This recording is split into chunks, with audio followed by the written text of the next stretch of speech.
You are 13 years old, and someone just told you it's time to start your life. Not your real life, not the one you imagined, the one with more time, more growing, more figuring yourself out.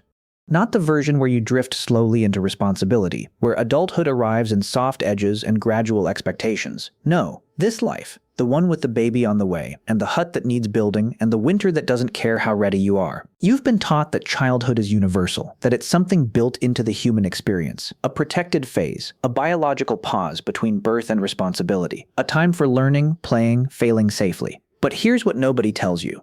Childhood, as you understand it, is one of the newest inventions in human history. For most of the 300,000 years that Homo sapiens have existed, it didn't exist at all. Not socially, not economically, not psychologically. There was infancy, a short period of dependency where survival required constant care. But once your body could contribute, even minimally, the system shifted around you. You weren't being prepared for life. You were already inside it.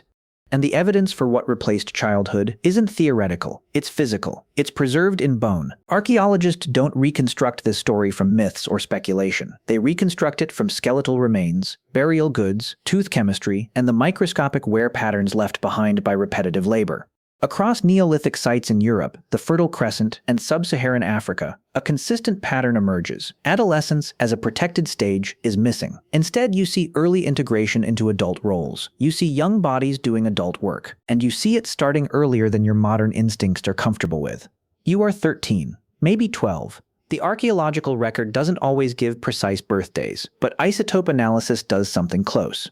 By measuring strontium and oxygen ratios in tooth enamel, researchers can track geographic movement and life transitions. When they combine that with burial positioning and associated artifacts, a pattern becomes clear. In many Neolithic agricultural communities, pair bonding for females begins between 12 and 15. Not occasionally, not under extreme circumstances. As the norm, your body has just begun to change. Hormonal shifts have started. Your first menstruation marks a biological threshold.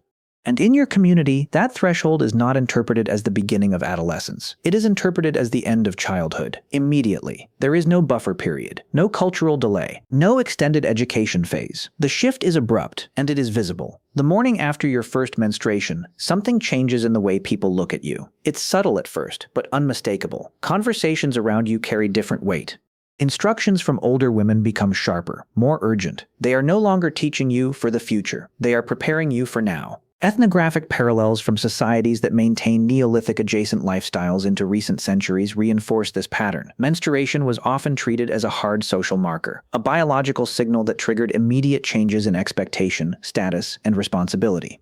You don't get time to process it. Within months, sometimes weeks, negotiations begin. Not with you, around you. Marriage, in this context, is not an emotional decision. It is not based on compatibility, attraction, or personal choice. It is a negotiation between families, structured around survival. Your value is measurable. Your reproductive capacity, your labor potential, your family's access to land, your position within the settlement's social network. Archaeological evidence reinforces this interpretation. In Neolithic burial sites across regions like the Balkans and Anatolia, young females buried in their early to mid-teens are interred with objects associated with adult labor: grinding stones, weaving tools, storage vessels.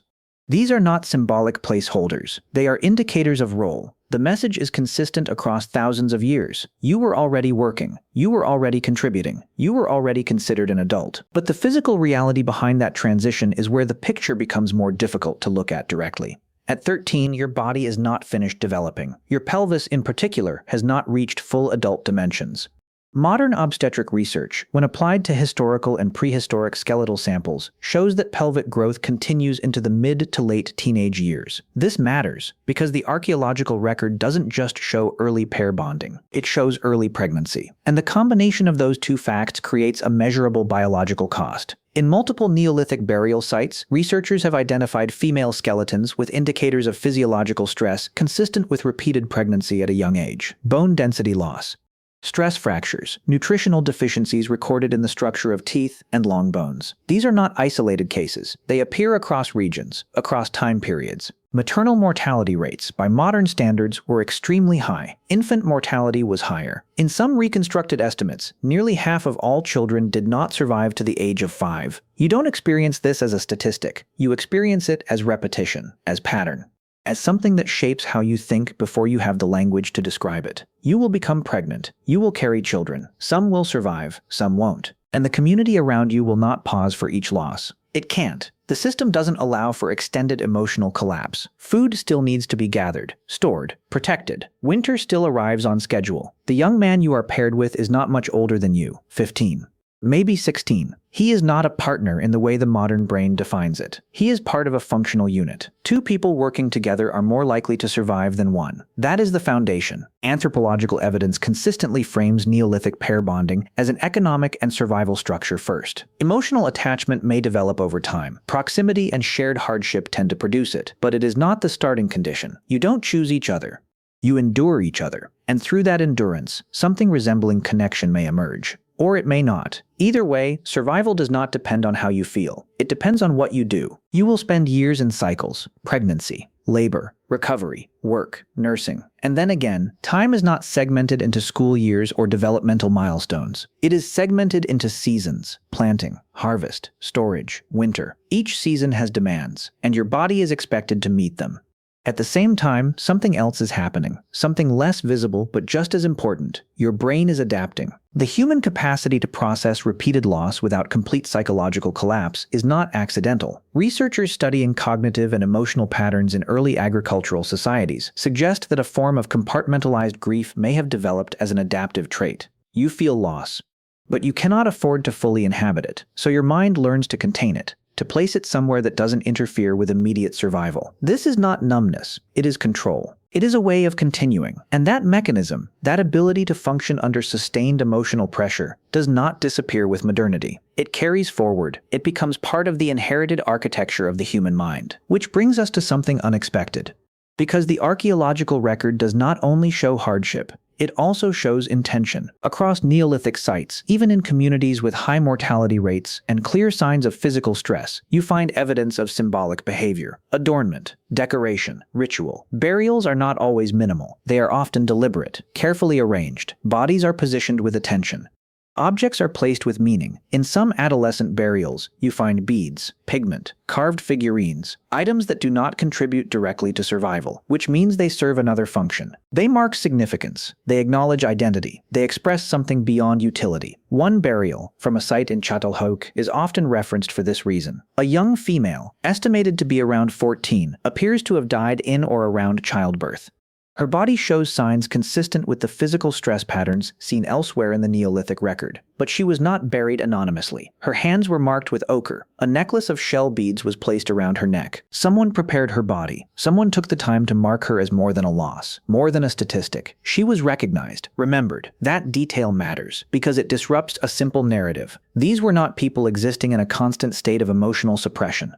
They were people balancing two opposing demands: the need to continue and the need to assign meaning. They did both simultaneously. And that balance is where something familiar begins to appear. Because despite the structural differences between your life and hers, there is a shared component: the impulse to make meaning, to mark transitions, to assign value to moments that would otherwise disappear. You have systems for it now: language, art, rituals that are formalized and widely understood. She didn't have those in the same way. But the underlying behavior is visible in the record, and that suggests something important. The need for meaning is not a product of modern comfort. It is a constant. It exists even under conditions where survival is uncertain and loss is frequent, which reframes the entire comparison. The gap between your life and hers is real. You have time she did not. You have choices she was never offered. You have a concept of childhood that would not map onto her experience at all. But the deeper structures, the way your mind handles pressure, the way it seeks meaning, the way it adapts to repeated challenge, those are not new. They are inherited. They were built under conditions far more demanding than the ones you face now, and they persist, quietly, in the background. So when you feel the need to make something meaningful out of difficulty, to find structure in chaos, to create small rituals, to assign importance to moments that feel like they might otherwise be lost, that impulse is not random. It is very old.